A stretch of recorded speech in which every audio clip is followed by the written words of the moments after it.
It's a recession when your neighbor loses his job. It's a depression when you lose your own. Harry Truman. Most of us remember the recession of 2020 and maybe even 2008. As someone who's taken an econ class and lived through two recessions, I believe I'm qualified to tell you about the early indicators of a recession. The three biggest early signs of a recession would be high oil prices, lowered consumer spending, and high housing prices. Going to my first point, oil prices hint at a recession. As you can see here, this is a graph of oil prices. You got a few recessions pointed out, and you can see right before the recessions, the oil prices are, kind of different from the rest of the graph. Economists often check oil prices to predict recessions. Also, the findings in Wiley International Finance 2017 by Vasilios Blankandris show oil prices always change right before recessions. The same article also says the most accurate recession forecast models use oil prices as a factor.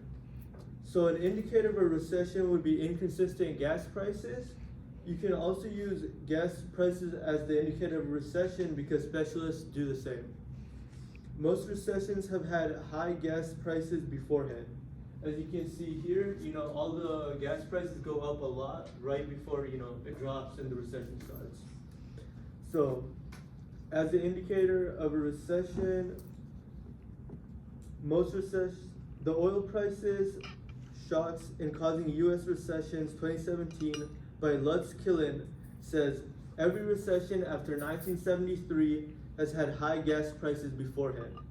In the same article, they also say U.S. GDP lowers when the gas price is higher, which causes a recession. Historically, high gas prices are an indicator of a recession. Also, high gas prices negatively affect GDP, which causes the economy to worsen and spiral into recession. Similarly, my next point is how consumer spending power can be an indicator of a recession. Here's a graph for consumer spending. There's a recession in the gray area right here, so you can kind of see how that goes. So the amount of spending power an average person has can hint at a recession. An interesting point made in Empirical Economics 2023 by Kajil Lahiri was stock market crashes are a key reason why people want to know when exactly recessions are going to happen.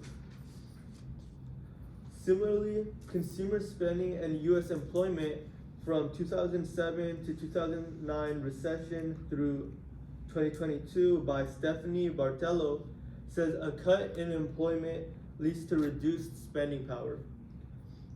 A recession indicator is an unsafe stock market as people are scared they're going to lose all their spending power, which causes the stock market to be unstable and leads it into a recession.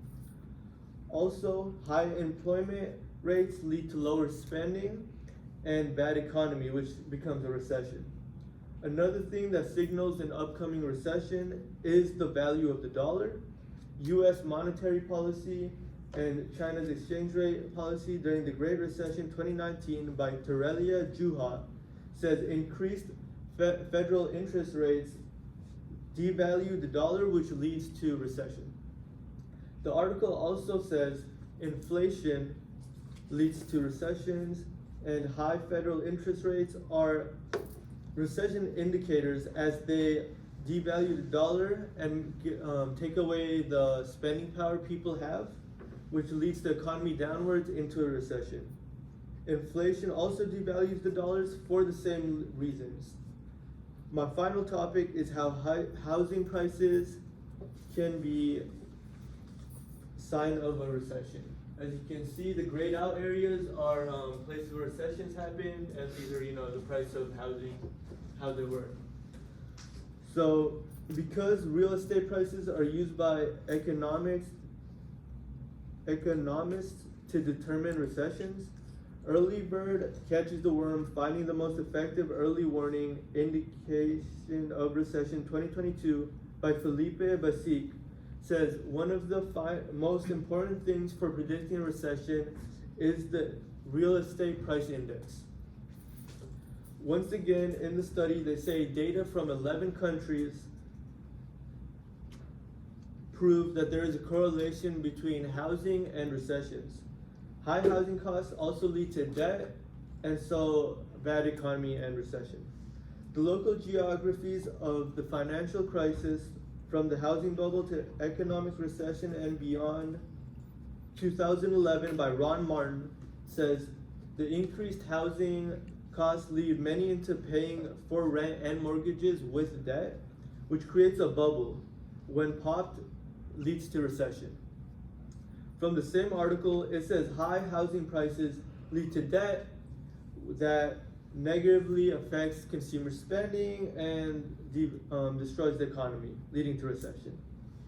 An indicator of a recession would be high housing, because people start taking out debt to spend on rent, which basically means they're paying you with nothing, and eventually when people start realizing that, the value of money becomes nothing and causes a recession. Also, high housing makes people poorer and in turn less able to contribute to the economy, which leads to recession. To reiterate, today we talked about how high housing prices, oil prices, and reduced consumer spending all indicate a recession. You have learned how to see the early signs of a recession. Finally, I would like to leave you with a question. Following today's trends, are we heading towards a recession?